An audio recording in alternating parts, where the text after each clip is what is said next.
Today, people, I'm going to talk to you about the law and the Constitution. What is the law and what is the supreme law, the ultimate law of the land? Any law Congress passes that is in contradiction to the Constitution is not a lawful law. Yes, that's what I'm going to talk to you about. What is a lawful law by Congress and an unlawful or unconstitutional law? Before I say that, let me talk to you about a few things our government has been doing. To appease a lot of people about children born to illegal aliens, a lot of people want to call them anchor babies, Congress passed a law that says that until that child's 18, has to go back and live in the country of the parents. Well, they just removed the constitutional rights of that child to be brought up in the United States of America, in the United States culture.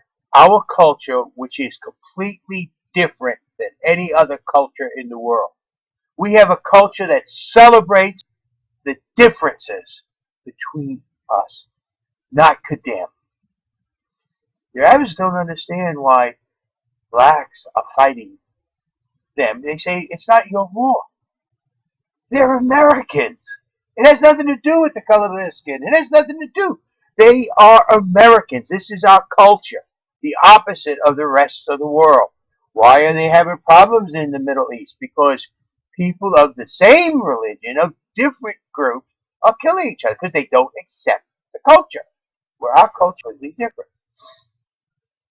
Supreme Court is trying to tell us how we can pray. No prayer in school. We can exercise our religion freely. Opposite of the Constitution.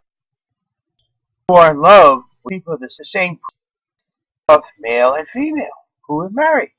It's something that works the Constitution. How about who own guns? Because children, gun, and people. Oh, the Constitution applies. This is what I'm for. Constitution. You're right. You'll find the Constitution is the supreme law of the land, but when it doesn't agree with what you like, then there's a problem. What made me think about this is all the things Congress is trying to do to restrict us, which is against the state, for the good of the land. And the state registers becomes a citizen of that. The child becomes a citizen of the United States. The law says, go ahead and live in the country of the rich. Think about that first. How many of you are upset because Obama might be born in Kenya? What if the child is born in Arab families and brought up in the Middle East and taught there? Comes back, guess what? When that person reaches 35, he can run for president. Like Christians. He's not like anything to rule the world. He just set up. Whereas if he was brought up inside the United States, where our culture says that everybody is equal, and everybody has a right to their beliefs, and everybody has a right under the Constitution for those promises made by the preamble. Now he has a different culture, a different upbringing. Now, those of you who say, but the law, well, let's look at the law. The law says it's illegal to hire illegal aliens for anything. Why is he in jail? He hired a maid. Why isn't a lot of other people? Why don't they go into factories where illegal aliens are working, arrest human resources, and arrest the CEO? They're the ones who are hiring. Go after the problem, source of the problem, not the actual individuals that are coming in. It's like if you live in a house and you have it all full of clutter and dirt and everything, and you have rats all the time. Well, you can kill the rats, but then other rats come in to replace the rats, and they continue to do so. Or you can go in, you can clean your house, remove the things that are attracting the rats, and you get no more rats. Same thing goes with illegal aliens. I'm not calling them rats. I'm saying that we have a source of the problem. The problem is they're getting jobs where they should not be able to get jobs. That's the source of the problem.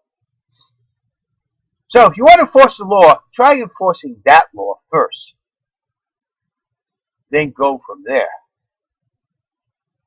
But do not take away the constitutional rights of that child, that baby.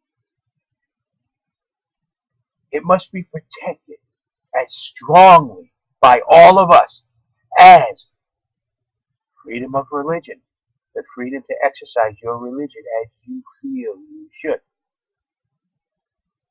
the right to bear and own arms as you feel, as you believe that we must to keep this country free. And for you who are of the same gender, who wish to marry and have the same privileges as the heterosexual, you all need to band together and protect that individual child's right just as much as you want your rights protected. Don't you understand what the federal government is doing? They're trying to whittle away our constitutional rights little bit by little bit. We will do it this group. Oh, they're happy. Do it for their happy. Oh, it's happy. I said as strongly as the oldest man alive to protect their constitutional right, protect your right and bear and how you feel, pray, and to protect your right to marry and be with the one you love. See, that's what I rights, a privilege, guaranteed institution, and nothing else we want.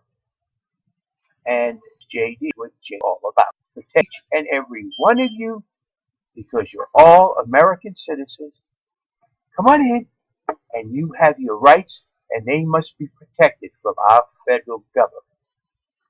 Sorry, I will stand up and protect the rights of that baby as strongly as you who wish to marry, who wish to own arms, as you who wish to pray, and anybody else who has their rights and privileges trying to be infringed by our government in any way or form. If you want to see what I'm about, read the Constitution. It's there in plain, simple